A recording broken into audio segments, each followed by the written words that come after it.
Welcome to a conversation that's been going on for some time about how best to conserve Faversham for the future, but also to get some control over the planning and the allocation of housing within the parish boundary. This conversation started 5 or so years ago with a request to the town council, the town meeting, that the town council consider developing a neighbourhood plan to give us some control over the future of our town. It's now time to continue that conversation. We've been through a process of numerous consultations. There is now a final version of the neighbourhood plan, and it's going to a referendum in the town on the 21st of November. So this is really the time when we need to be discussing whether this plan, which is, I believe, the best that we can get within the context of national policy and Swales bearing fruits, local plan. This neighbourhood plan is not the local plan. It relates only to development within the parish boundary, and the policies in the neighbourhood plan apply to all the sites within the parish boundary. Now, Faversham's future, for whom I am recording this, is not a decision-making body. In the referendum, everyone's vote is equal. No one on the neighbourhood plan steering group or on the council got everything they wanted. It is inevitably a compromise, and it has to comply with national policy and with Swales planning policies. However, the neighbourhood plan that we now have from 23 to 38 is now final. If we pass the plan at the referendum by giving it a majority, it will be the neighbourhood plan for 2023 to 2038. It is final. It cannot any longer be altered without beginning the whole process again. It went through the Urgent Decisions Committee at Swale on May the 22nd. The referendum version was published on October the 14th. The referendum is on November the 21st, and I'm urging you to vote yes to protect Faversham. It, of course, is not a perfect plan, as I've said, it's a compromise, but it's the best that we could get in the circumstances in which we are currently operating. So please consider carefully your view of this neighbourhood plan. I believe it's the best that we could get in the circumstances, and I urge you to vote in support of it. There will be a public meeting on November the 6th. More details soon on the Faversham Future website and on Facebook. So the neighbourhood plan is really designed to give us the future we want. This presentation was initially made in a conversation at the Alexander Centre in June. I've updated it to make this recording. The neighbourhood plan basically provides a powerful set of tools for us, the residents of Faversham, to decide the development priorities for Faversham, for our community. The neighbourhood plan has to be subject to a referendum. It will give the town a degree of control over, among other things, the type and location of new housing that takes place within the parish boundary. This presentation was initially given by Harold Goodwin, myself, and I was co-opted onto the steering group, and Matthew Hatchwell made a major contribution amongst many others, Faversham experts who contributed. NPPFs come thick and fast. The new government has an NPPF currently out for consultation, but we need to be clear that neighbourhood plans are still a strong part of the national planning policy framework, essentially central government's strategy for planning for the country as a whole. A neighbourhood plan is defined as a plan prepared by a parish council or a neighbourhood forum for a designated neighbourhood area. In law, this is described as a neighbourhood development plan. So what we're discussing now, between now and the referendum, is the neighbourhood development plan for Faversham. It says very clearly in the NPF that where a planning application conflicts with an up-to-date neighbourhood plan, permission should not usually be granted. And it will be for us to ensure that Swale's decision making in the planning department complies with the Faversham neighbourhood plan. The neighbourhood plan is inevitably a compromise. There are lots of different interests in Faversham, but it also needs to meet the basic conditions laid out in the regulatory framework. There is a presumption in favour of sustainable development.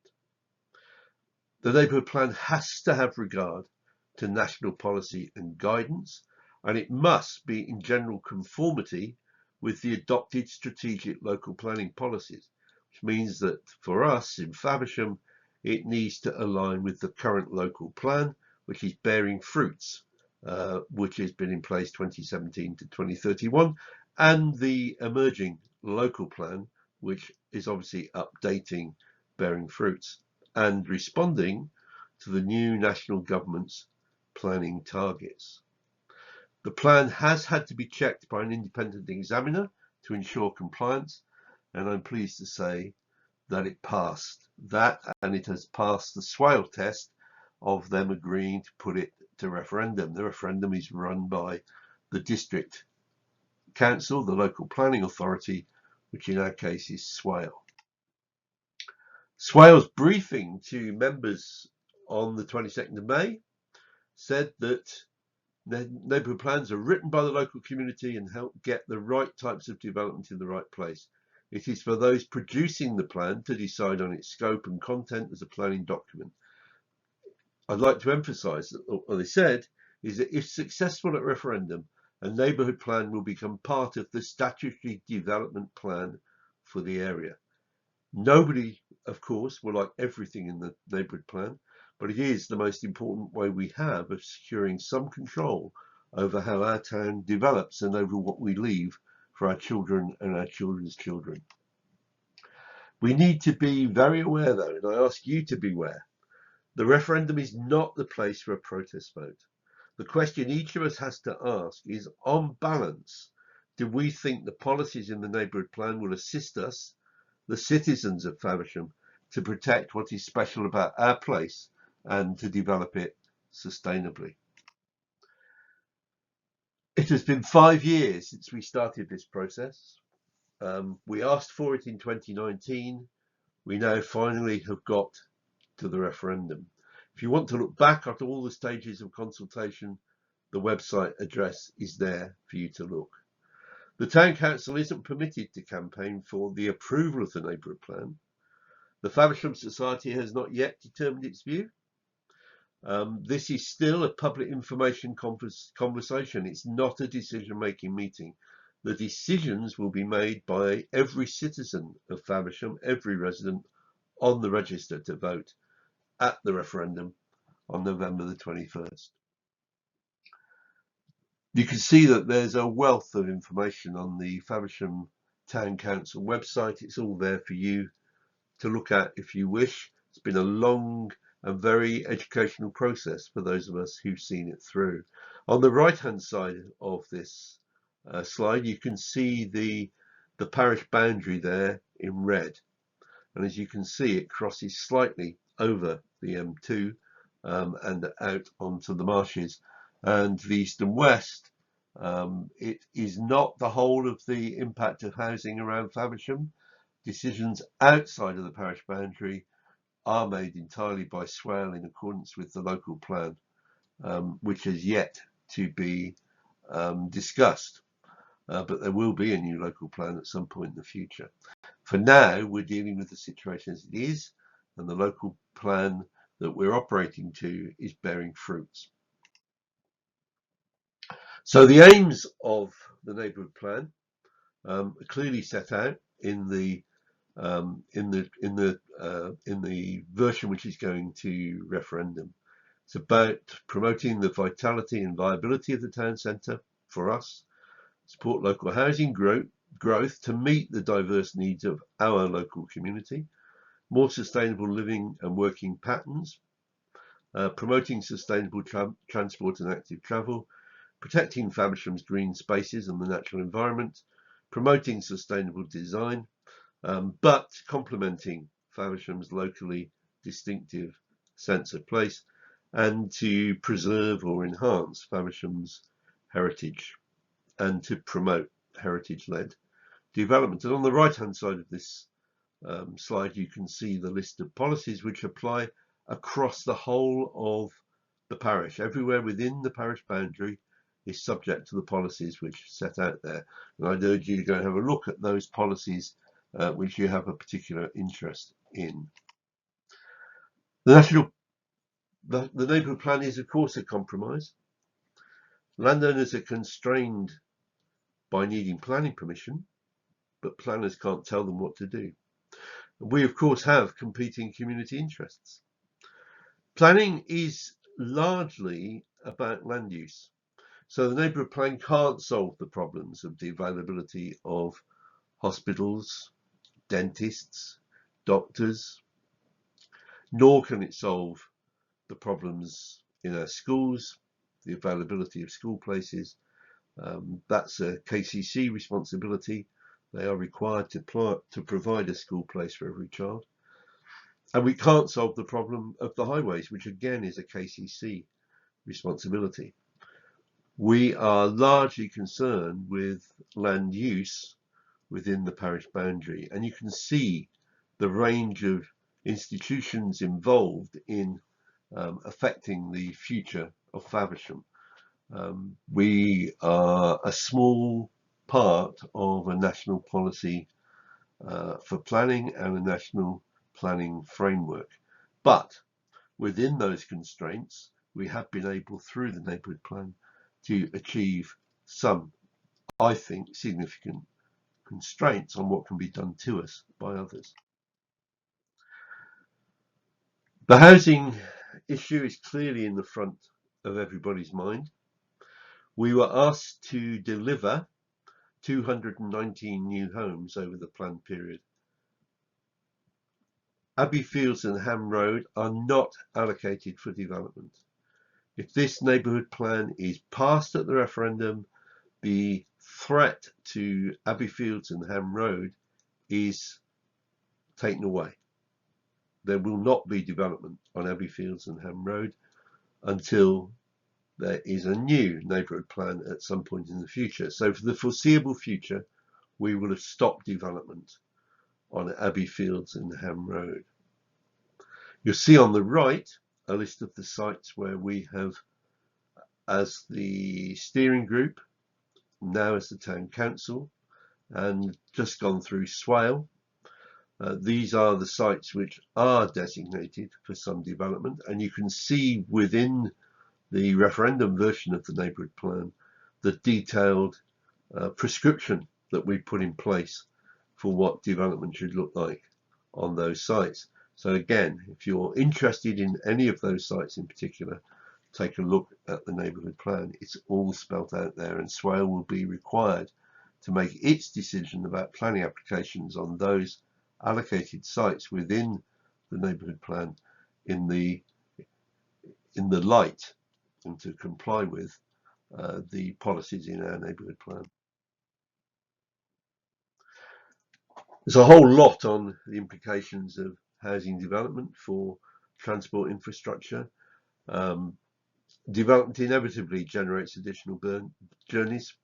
It will create more traffic. We tried to counter that with opportunities to develop active transport and travel within the parish. We sought to provide better pedestrian and cycle links. We said that the development must be designed to accommodate the needs of people with different mobilities, people who are, if you like, differently abled, perhaps with impaired vision or unable to walk or unable to walk very far. We've sought to develop and deliver storage for cycles and so on, electric charging vehicles for staff. Air quality remains an important issue on the A2 at Ospringe, and in our view, development to the east of the town is to be preferred in order to reduce traffic flows at Ospringe. On the environment, the emerging local plan describes how Faversham is constrained, particularly to the northwest and southwest, by high-level biodiversity designations, by land which is at high risk of flooding, by heritage assets and landscape designations. Flood risk remains a major issue, and we're very concerned about the future of the chalk streams and of Faversham Creek. Water quality is important in the town, and we've got a lot into the neighbourhood plan about the green and blue habitat corridors. You can see them here on the map. You can see the principal habitat corridors there marked out with the dotted red lines, the green spaces and the blue spaces. We are privileged to live in a remarkably environmentally friendly town. Not perhaps as much as all of us would want, or certainly not as much as I would want, but we need to make sure that we conserve what we have and improve it where we can. So the neighbourhood plan seeks to protect the designated and non-designated landscape and habitats, to promote net gains in biodiversity, and to ensure that development does not impact adversely on the risk of flooding or on air quality. And you can see there that we're right up against the North Downs core habitat zone and the Swale.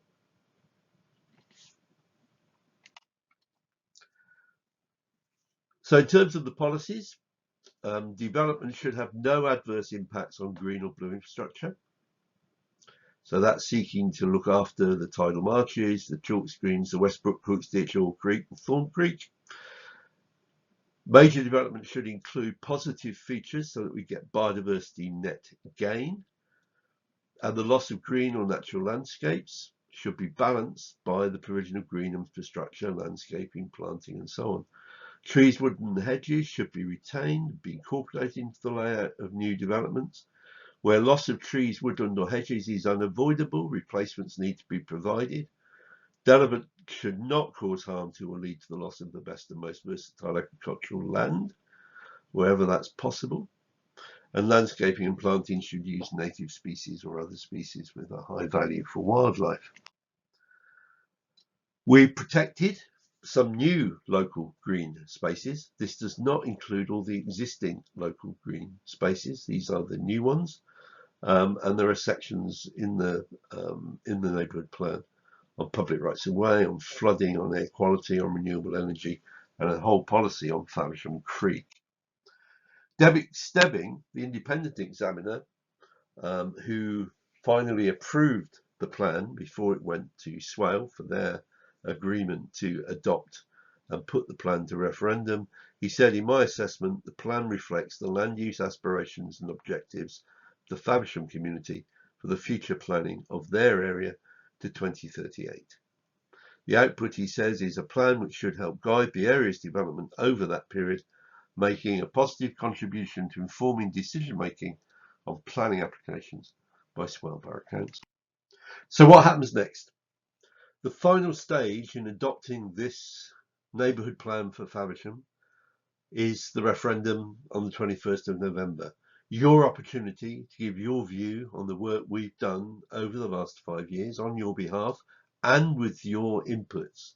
It's 5 years of work. There have been many opportunities for public engagement. We finally have a plan. We have just over 5 weeks to discuss the plan, what it means for us and to the future of our town. Let me remind you, it cannot now be amended. If we reject it, we have to go back and start all over again. And in the meantime, we would be without any protection against the many developers who would like to develop within the parish boundary. Without a plan, Ham Road Abbey Fields, and many other sites within the parish will be vulnerable. We've already seen the neighbourhood plan used to turn down a plan for development at Ham Road, which would have put 250 houses to the north of the town, out on the marshes in an area which many of us believe is very prone to flooding. So, to protect our town for the future, to do the best that we can, to leave a vibrant community for our children and their children, please vote yes at the referendum on the 21st. Thank you for listening.